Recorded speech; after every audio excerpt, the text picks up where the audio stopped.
श्री सीतारामाय नमः। कल रावण महाराज का मोक्ष हो गया।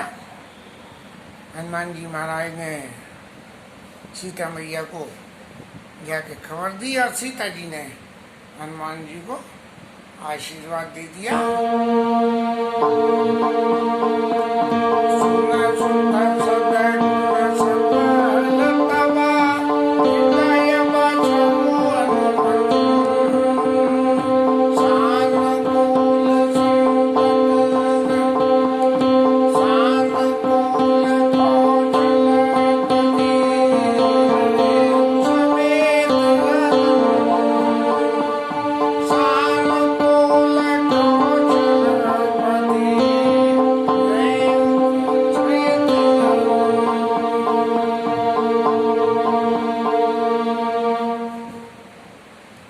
सीता मैया जी ने आशीर्वाद देने के बाद हनुमान जी से कहा कि महाराज ये ठाकुर जी के श्याम मुख के श्याम गात के मेरे को दर्शन, ठाकुर जी के दर्शन मेरे को कराए जाएं।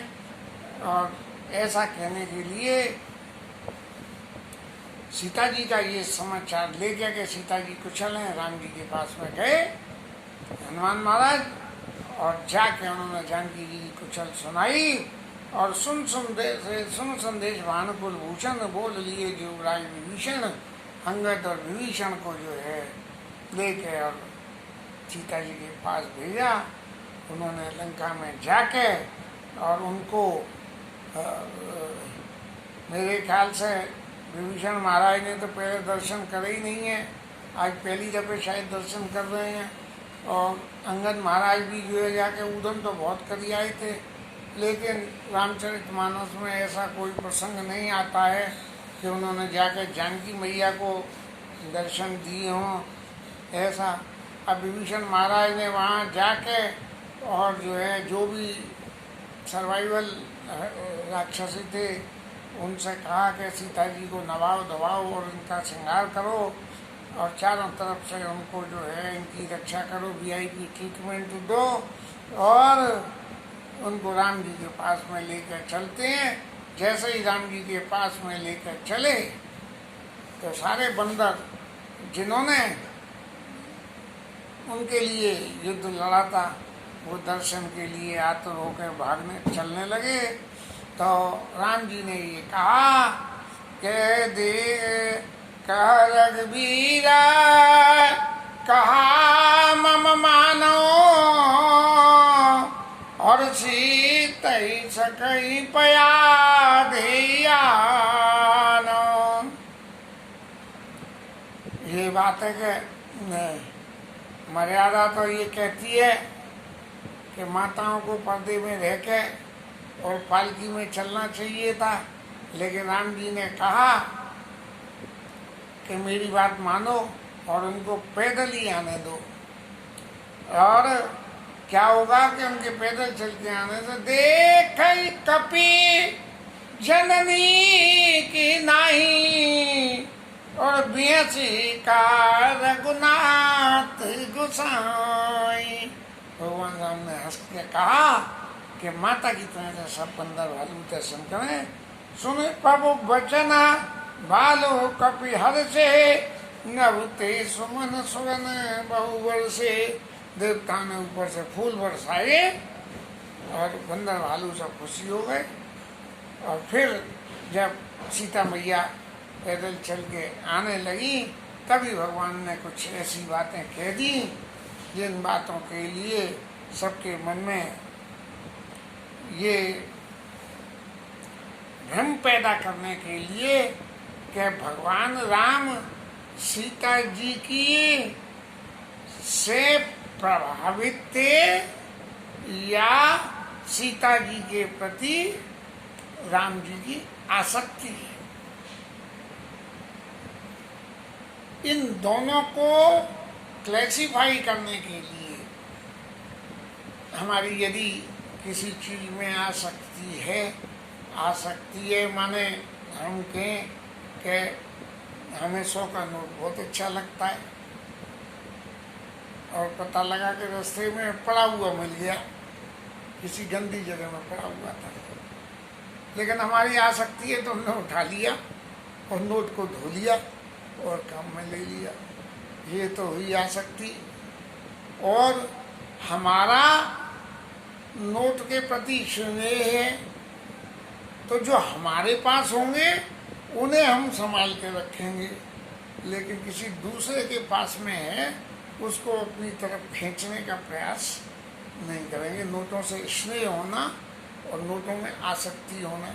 आसक्ति होना मतलब रागी से न मिले तो गैर रागी से भी ले लेना।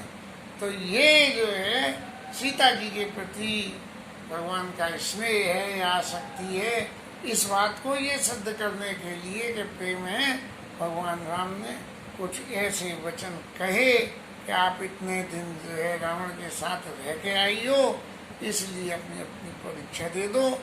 वास्तव में सीता जी का जो स्वरूप लंका में गया है वो ओरिजिनल स्वरूप है ही नहीं। वो तो पहले ही अग्नि में प्रवेश कर चुकी थी और वहाँ से अग्नि मैया ने उनका सा एक प्रतिरूप दे दिया था जो रखा था। इस लीला को भगवान ने छुपा के और बंदर भालुओं के सामने ये बात कही कि आप अग्नि परीक्षा दे दो। अब ये राम जी जाने और सीता जी जाने, इनकी बातें हैं। ये जीव मात्र तो भगवान की लीलाओं को देख देख के यदि अपनी बुद्धि लगावे तो भ्रमित होने का ही नंबर आ जाता है। और भ्रमित होने के नंबर में अयोध्या में तो किसी ने उल्टा सीधा कुछ बोल भी दिया था। जो भी है, अब ये इस तरह से कहने के तेई कारण करुणा निधि कहे कछुक दुर्वाद और सुनत जात धानी सब लागी करे विषाद। कुछ ऐसी बातें बोल दी जिससे मात्र शक्ति का कहीं न कहीं कोई अपमान हुआ होगा। गोस्वामी जी ने तो स्पष्ट रूप से कुछ भी नहीं लिखा है। अन्य अन्य ग्रंथों में जो भी कुछ लिखा है जैसी जिसकी भावना, लेकिन गोस्वामी जी ने बड़े साइलेंट रूप से कह दिया कि कुछ दुर्वाद कहा, कुछ ऐसी बात कही जो भगवान को नहीं कहनी चाहिए। और उनकी बात को सुनकर सभी राक्षसियाँ मन में विषाद करने लगी। अंदाज ऐसा पड़ता है कि उनके चरित्र के बारे में निश्चित रूप से ही कुछ कहा होगा। जबकि सीता जी तो अग्नि के समान पवित्र हैं, उन्होंने अपने चरित्र पर कभी लांछन नहीं हुआ आने दिया। रावण महाराज भी जब कहते हैं कि एक बार विलोक में मोरा, एक बार तो देख लो तब भी नहीं देखा, फिर तनु धरे ओट कहत पे देही और सुमिर अवधपति परम स्नेही, एक तिनके की ओट सामने रख के रावण से बात कर रही है। इस मर्यादा के पालन करने में इतनी परफेक्ट है मैया जानकी, उसके बावजूद भी जातुधानियों के राक्षसियों के सामने भगवान ने जो दुर्वात किए उनके चित्त में बड़ी तकलीफ हुई। और फिर सीता मैया ने लक्ष्मण जी को आदेश दिया कि तुम, आपके भाई साहब ने, आपके भैया ने, मेरे पति ने ये आदेश दिया है कि मैं अग्नि में प्रवेश करूं, तो आप तुरंत अग्नि प्रकट करिए। और लक्ष्मण जी तो आज्ञाकारी सेवक हैं, वही जैसा कहो वैसा ही कर दें, उनकी आज्ञा मानना उनका फर्ज था। भगवान राम का रुकता, अग्नि प्रकट करी और अग्नि प्रकट करके सीता जी ने उसमें प्रवेश किया और फिर अग्नि मैया ने वापस ओरिजिनल सीता जी का स्वरूप राम जी को समर्पण किया है। इसका अब गान करते हैं।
अग्नि में बिल्कुल जैसे कि वो चंदन में प्रवेश कर रही हैं, चुंदक में प्रवेश कर रही हो, कर गई।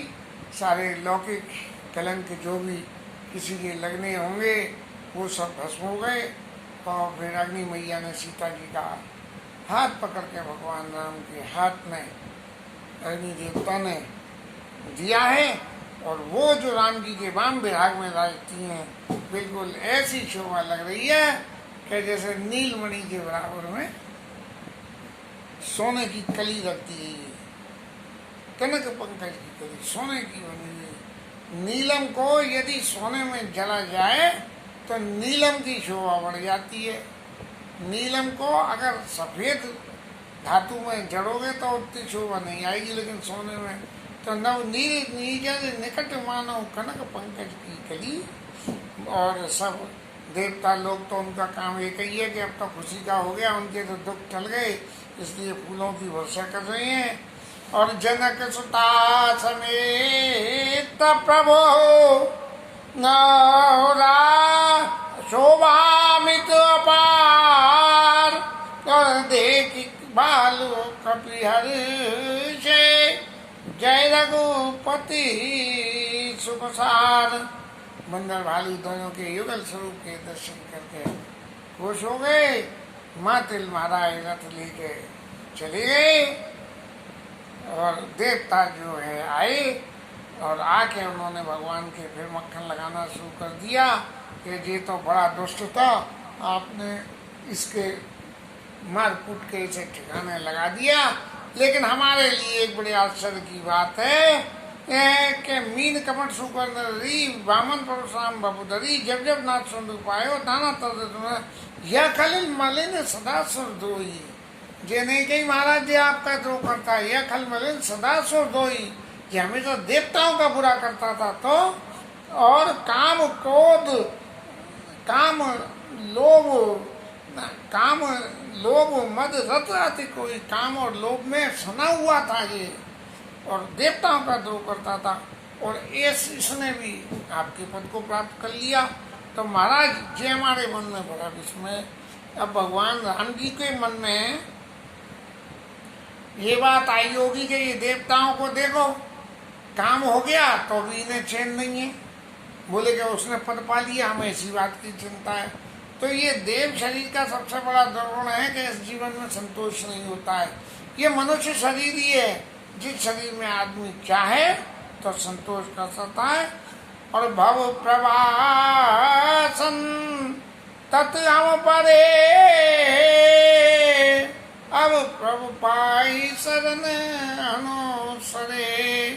अब महाराज और जो कुछ हुआ सो हुआ, अब तो हम आपकी शरण में हैं और आपकी शरण में है शरण अनुसरे। आपके बताए हुए जीवन के हिसाब से अब हमें जीवन चलना है, क्योंकि ये संसार के प्रभाव में जो अब तक हुआ वो तो सब हमने देख लिया और झेल लिया। लेकिन अब आपने हम सबको भय मुक्त कर दिया, तो अब हम आपका भजन करते रहेंगे। और कर विनती सुसिद्ध सब जहाँ तारे कर जोर, अति सप्रेम तन पुलक विद्या स्तुति करत बोर। और बहुत सारे लोगों ने जो भगवान की वंदना करी है, लेकिन गोस्वामी जी ने, ब्रह्मा बाबा ने जो राम जी की वंदना करी है उसको जो है लिखा है।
ब्रह्मा बाबा ने भगवान राम की बहुत लंबी चौड़ी वंदना करी।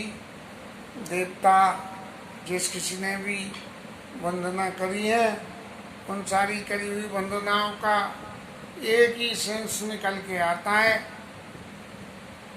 कि महाराज आप अत्यंत सुंदर हैं, आप अत्यंत दयालु हैं, आपने सब जीवों का उद्धार कराए और आपकी जो छवि है उस छवि का दर्शन करके सब लोग कृतकृत्य हो रहे हैं।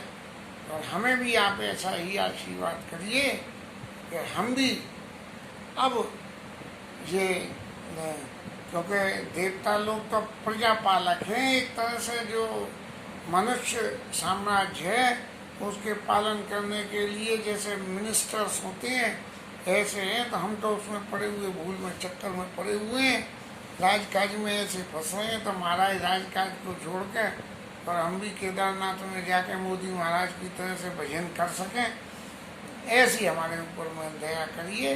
और करके ब्रह्मा बाबा खूब प्रेम से ठाकुर जी के दो दंडोत लगा के और शोभा सिंधु विलोकत लोचन नहीं आघात, उनके नेत्रों को जिसे कहना चाहिए संतोष ही नहीं हो रहा था।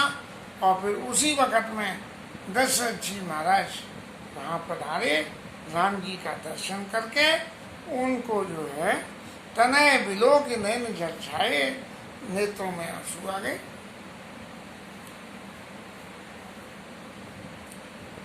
अब दशरथ जी महाराज को भगवान राम ने अपने धाम में भेजा था, और इसलिए क्योंकि दशरथ जी महाराज ने तो ये कहा था जल में वन बिनु मने मम जीवन में तुम्हें अधीना, जैसा कि बिना मणि के सांप मर जाता है, बिना जल के मछली मर जाती है, ऐसे ही महाराज मेरा आपके चरणों में स्नेह प्रेम हूँ। लेकिन कभी भी ये नहीं मांगा उन्होंने कि मेरे को महाराज आप अपने चरणों की शरण दे देना। तब भगवान ने खुद ही आशीर्वाद में कहा कि अब तुम मम अनुशासन मानी बसो जाओ सुरपति राजधानी, और जाके मनुष्य पास है कि आप मेरी राजधानी में बसो, फिर वहाँ भोग विलास करना, फिर संसार में आओगे। संसार में आने के बाद संसार की जितनी भी लीलाएं होंगी, जो भी गुण हैं, उन सब का आपको फॉलो करना पड़ेगा। और ताकि भोग विलास ताकि हो ही भोल तब में हो तुम्हारा सुत, इतनी तक ही कही थी। और सुत होने के बाद में क्या होगा, ये आशीर्वाद की बात मनुष्य शत्रुपा को कुछ नहीं कहा राम जी ने, लेकिन राम जी ने उनको ले अपने धाम को भेज दिया। और धाम को भेज के उन्होंने ये कहा कि आप वहाँ से जब वापस लौट के, जो आपकी आकांक्षा थी कि आप मेरे को राजगद्दी पर बिठाना चाहते थे, उसके आप दर्शन कर लोगे, तब आपको मेरे चरणों की शरण की प्राप्ति होगी। तेई अवसर दशरथ आए, तनय बिलोकी नैन जल जाए।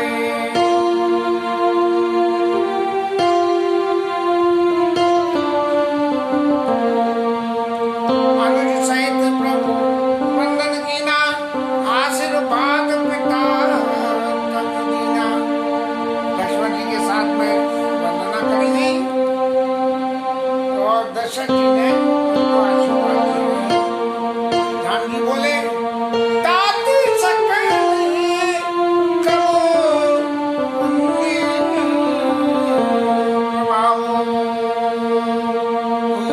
जी क्यों अजय निशाचर। महाराज जी आपके पुण्य का प्रभाव था, जिसकी वजह से हमने रावण को मार दिया। क्या ऐसा समझा जा सकता है कि पिताजी को मान देने के लिए भगवान राम ऐसी बात कह रहे हैं, भगवान राम ऐसी बात, ये मान देने वाली बात नहीं है। लेकिन भगवान को अपनी जो लीला पूरी करनी थी, उस लीला पूरी करने में राजा दशरथ जिस तरह से सहायक हुए थे, उस सहायता के एवज में भगवान राम उनसे ये कह रहे हैं कि तात सकल तब पुण्य प्रभाऊ और जी तो अजर निशाचर राऊ, सुने सुत बचन प्रीत अति भारी। ये सुन के जो है दशरथ जी के मन में बहुत राम जी के प्रति प्रीत बढ़ गई कि देखो कैसे पुत्र हैं, काम तो कोई कर रहा है लेकिन जो है मेरे को कितना मान दे रहे हैं। और चितई पितई दीने दृढ़ ज्ञाना, और भगवान राम ने फिर जो है दशरथ जी को ये ज्ञान दे दिया कि महाराज अब आप ये समझ लो कि यहाँ तक का सारा नाटक था ना, अब ये नाटक पूरा हो गया, आपके जीवन मरण, आपके संसार के जाल को भी कटने का समय आ गया और मेरे भी संसार के लीला का संभरण करने का समय आ गया है।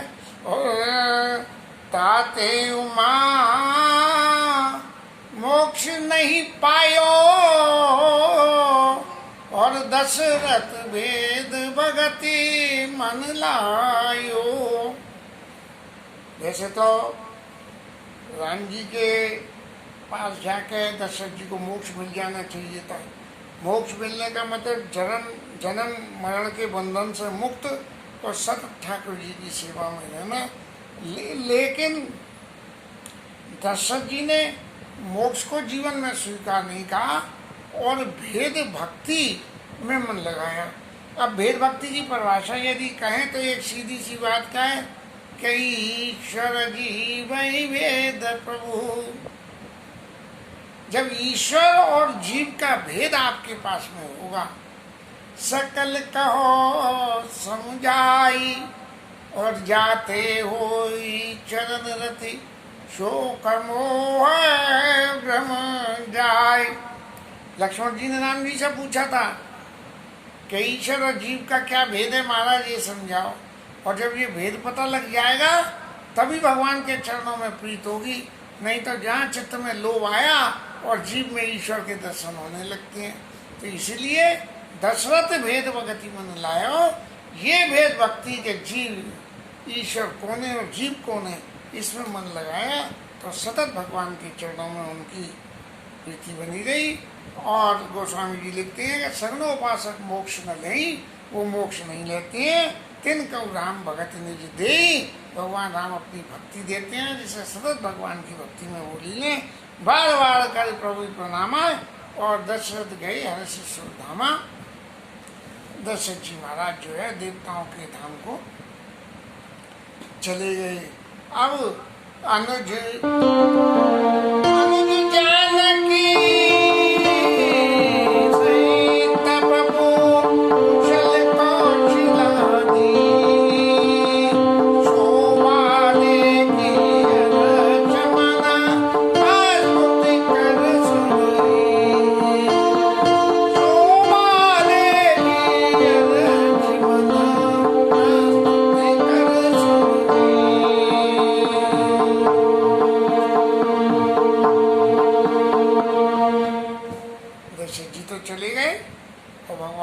जानकी जानकी जी लक्ष्मण जी के साथ में जिस स्वरूप में वहाँ विराजमान है उस स्वरूप के दर्शन करके और इंद्र महाराज वहाँ आए और आके और उन्होंने भगवान की स्तुति करना शुरू करी, जिसकी चर्चा कल करेंगे। हरि नाम कीर्तन। हरि